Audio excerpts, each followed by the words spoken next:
Hey, welcome to day 15 of 31 days of essential oils. My name is Tammy. I'm your mentor and guide. If this is your first time joining in, thank you for being here. If you've been with me along this journey so far, isn't it grand?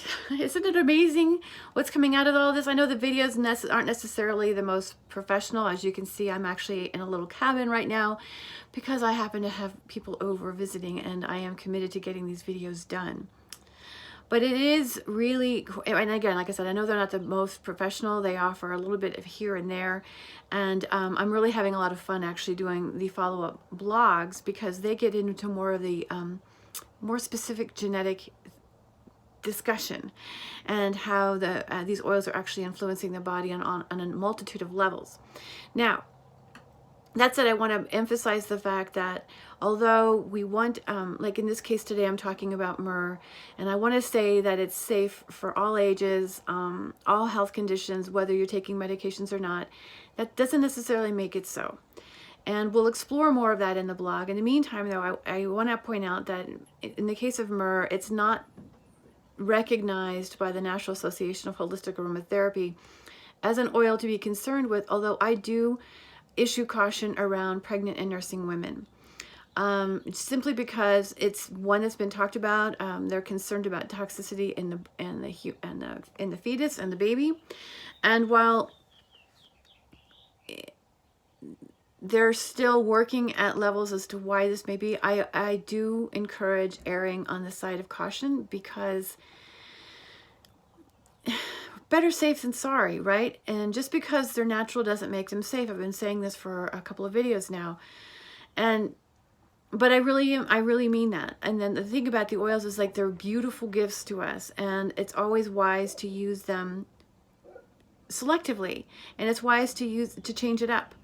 In the case of myrrh, it does influence the endogenous opiate system. You know, you don't want to keep hacking on the endogenous opiate system. Another good example is it has a direct influence on the thyroid, meaning it actually modifies thyroid activity. So if you're hyperthyroid, it's going to calm the thyroid gland. If you're hypothyroid, it's going to stimulate the thyroid gland. But if you keep, let's just say if you are hypothyroid and you stimulate it, if you keep stimulate it, you're going to make it go in the other direction. So stability is important. And while these oils do offer stability, mindfully just kind of checking in with, do I need to continue with this or not, is very important. So that's one example. And again, like I said, the endogenous opiate system is another example. Doesn't necessarily mean it conflicts with opiate, but I'm going to address that more in the blog. Now, how I like to use myrrh with my clients, and even for myself, truthfully, first and foremost, grounding. It's superb for grounding, not unlike vetiver, but it just has a far more calming. I just find myrrh to resonate, and no pun intended because it is a resin, but it really does resonate with my body, but I don't use it every single day. And so this is a good thing to keep in mind. So that's the first thing. So calming the body. I also like to use it for oral health. It does help with ulcers in the mouth. It is a super analgesic for muscle pain because it is I love it for muscle spasms. And helping to, well, I use it for people with sleep. I use it with myself for sleep, but keep in mind it is a resin, so it has a very slow kind of pour to it, which means it will help you drift into sleep and potentially ground you to stay asleep. But I don't necessarily recommend it for waking up in the middle of the night and when you're trying to anxiously get back to sleep. That would be, you know, maybe marjoram Spanish, like I've talked about in another video and blog. So myrrh,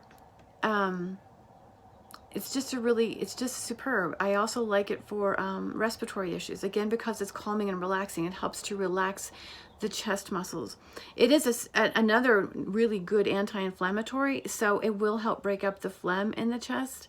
But because it helps to relax the muscles, as it's the endogenous and opiate system works hand in hand with the endocannabinoid system, so it really helps to restore ease to the system, allowing the body to begin to decompress and relieve and remove the fluids that we're not needing. So that's kind of how it works as an anti-inflammatory.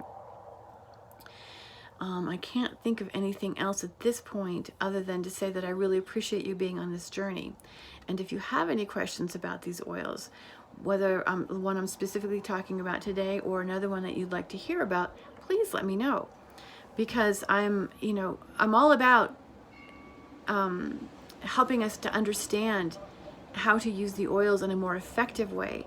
Again, I recognize that sometimes these aren't necessary. I talk out about when not to use them, and last week I tripped myself up hardcore because I was feeling badly about all the things I was saying, kind of like almost naysaying, but I'm not. It's really just because we have these available to us doesn't necessarily mean that they won't potentially cause an issue in the system.